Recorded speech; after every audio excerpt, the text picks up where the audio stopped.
Today we are making crack pie. This is from the Milk Bar, Christina Tosi's bakery. Crack pie, you may have heard of it. Now you may want to make it.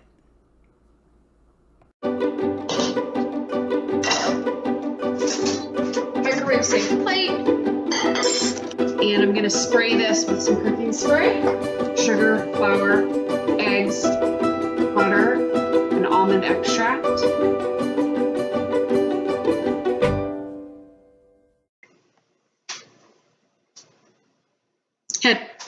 Had to cancel my hair appointment.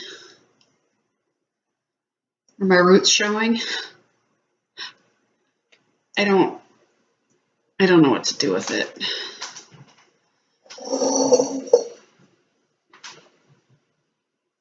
So up until now, I have largely made videos of recipes that I'm familiar with, things I've made a lot of times, or things that I've,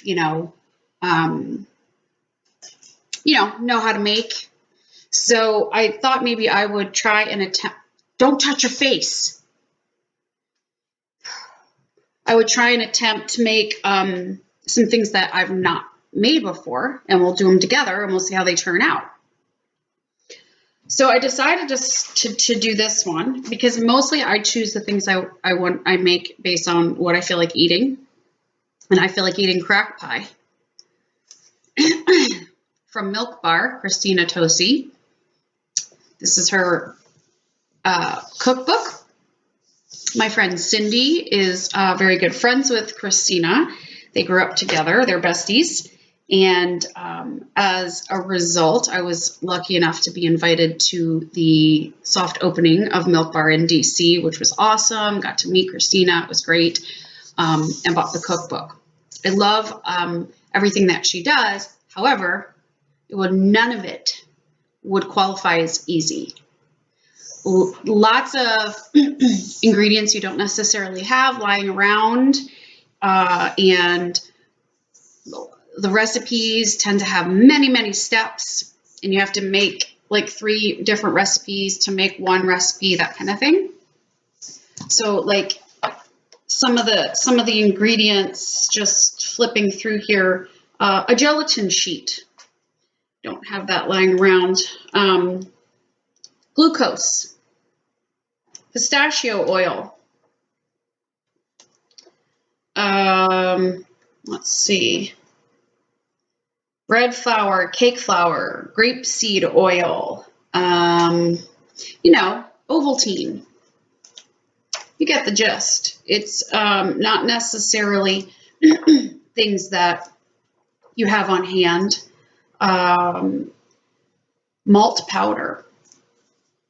So not easy necessarily, but probably worth it. So I'm going to make a crack pie. You may have heard of the crack pie. It's one of Milk Bar's sort of most famous recipes. That's a picture of it. So we're going to try it together and we're going to see what happens. I believe that I have made this one time before, several years ago, and I don't recall how it turned out. It's meant to be very, very gooey. I've heard it compared to pecan pie without the pecans, whatevs. So we're going to start. Here is the recipe for the crack pie. It starts with 1 recipe of the oat cookie, which is a separate recipe. And then you add some ingredients to that. Then you make the crack pie filling, which is also a separate recipe. We're just gonna dig in here, folks, and we're gonna try our best.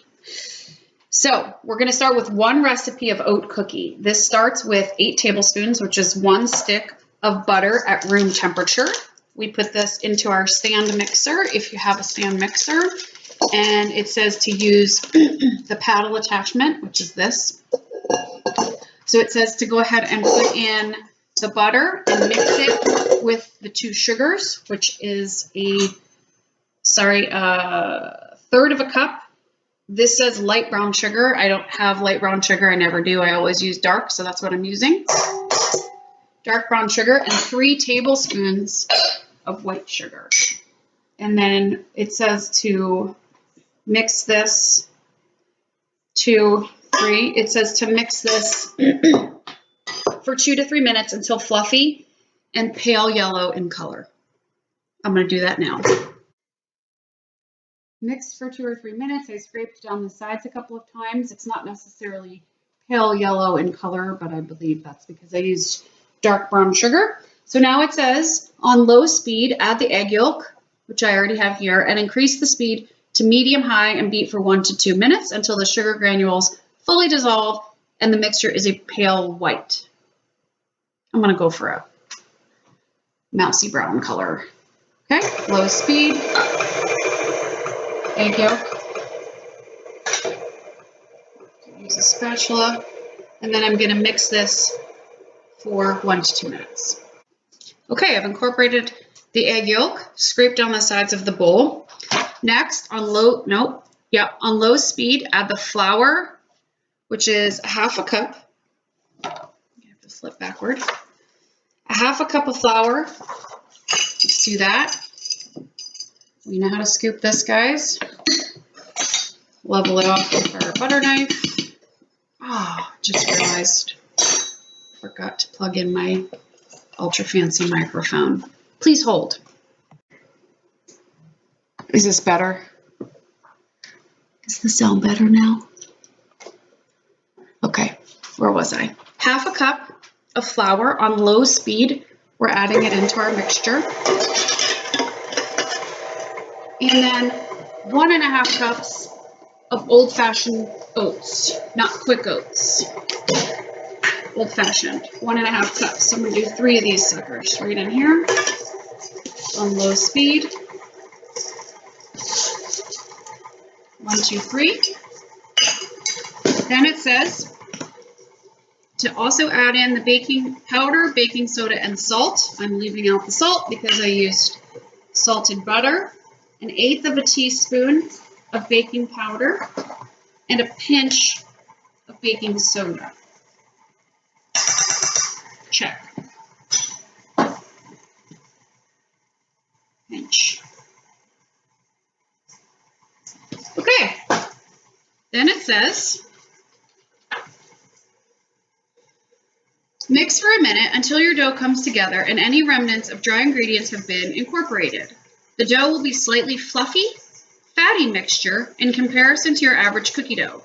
Scrape down the sides of the bowl. Spray a 1/4 sheet pan and line with parchment or a Silpat. Plop the cookie dough in the center of the pan and with a spatula, spread it out until it is a 1/4 inch thick. The dough won't end up covering the entire pan. This is okay. Okay, that looks good. Nice mixture. So I'm going to follow the next direction. I'm going to plop it onto the pan. Get out the remainder here. And then use my spatula. I'm going to use my fingers to make it a 1/4 inch thick. Then it says bake for 15 minutes. This is on 350 or until it resembles an oatmeal cookie, caramelized on top and puffed slightly, but set firmly. Cool completely before using. Because then what we are using it for is the crust. So once it cooks, it bakes, we're going to then crumble it up and it will become the crust for our crack pie. So I'm going to put this in the oven and then I will be back and we will start working on the filling. Okay.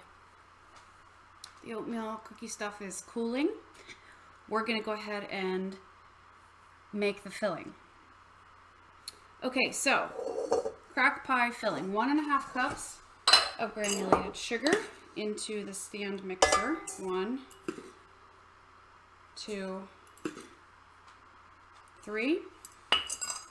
Then 3/4 cup tightly packed light brown sugar. I don't have that. I'm using dark. How much? 3/4 cup. Tightly packed. 1, 2,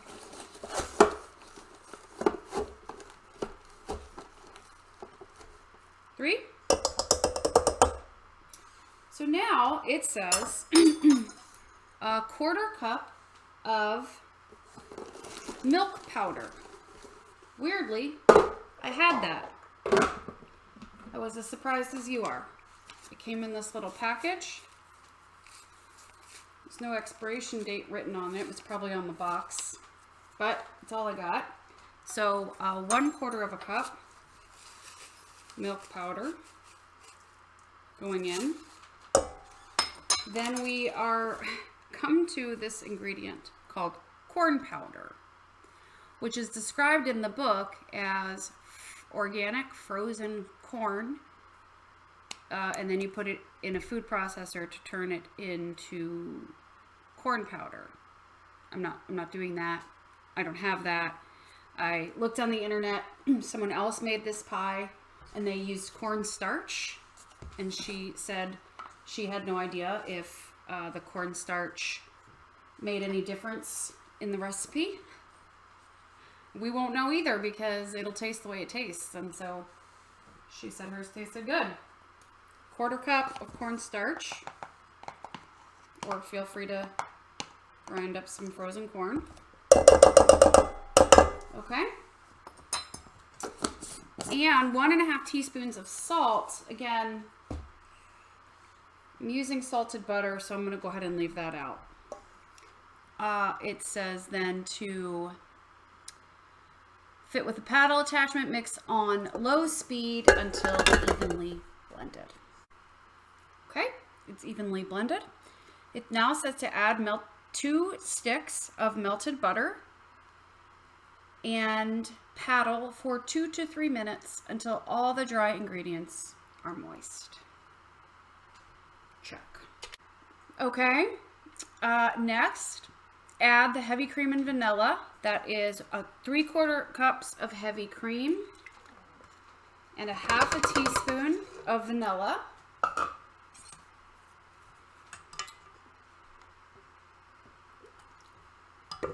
Okay. It says mix on low for 2 to 3 minutes until any white streaks from the cream have completely disappeared into the mixture. Scrape down the sides of the bowl with a spatula. Do that. Next, add the egg yolks, paddling them into the mixture just to combine. Be careful not to aerate the mixture, but be certain the mixture is glossy and homogeneous. Mix on low speed until it is. 8 egg yolks going in. Okay, I think it looks glossy and homogeneous.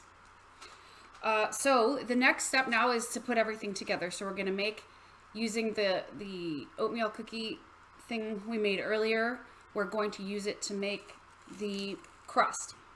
Okay, so it says put the oat cookie, brown sugar, one tablespoon of brown sugar, and salt, which I'm leaving out, in a food processor and pulse it on and off until the cookie is broken down into a wet sand. If you don't have a food processor, you can fake it till you make it and crumble the oat cookie diligently with your hands.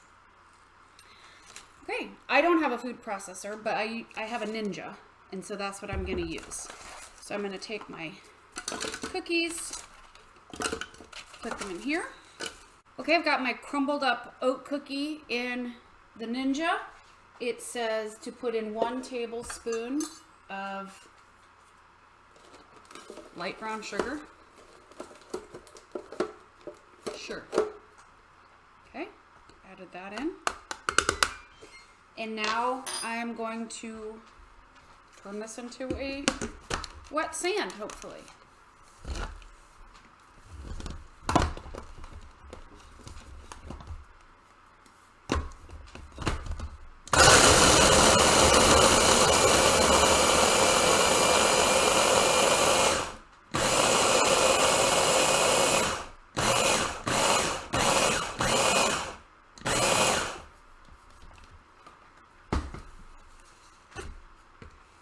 Man, I love the Ninja. Okay. Transfer the crumbs to a bowl. All right.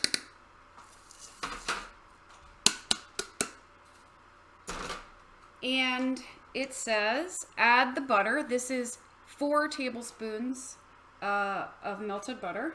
Gonna add that.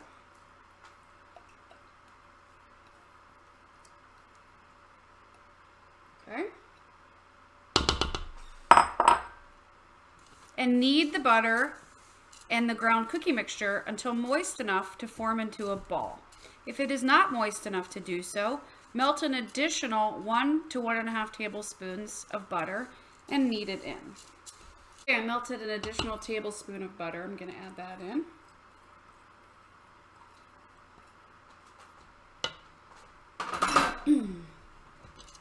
Mix this up.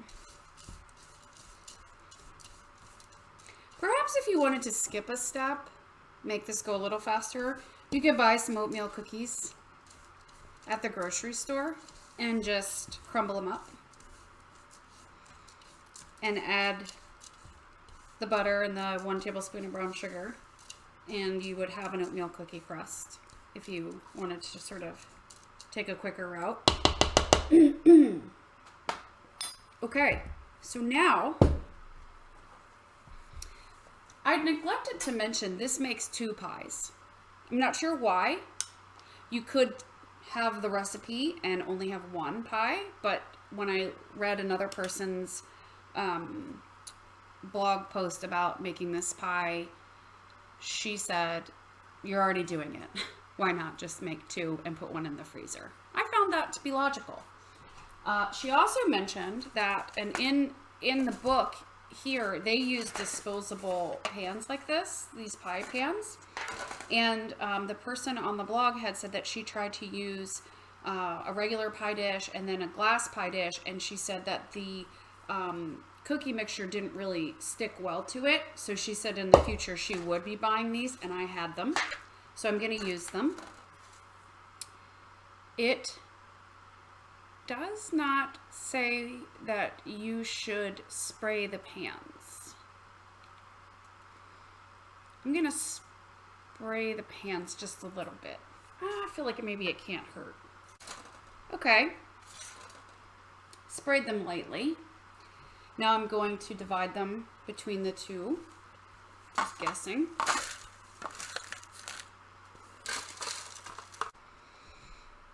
Okay, so I split the cookie crust into the 2 pans. I pressed it down with my hands, tried to get it as even as possible.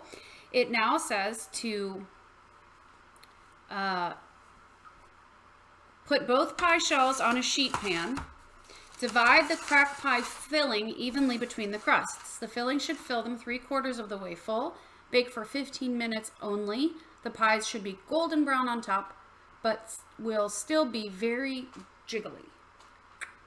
Okay. Half and half. 3/4 of the way full.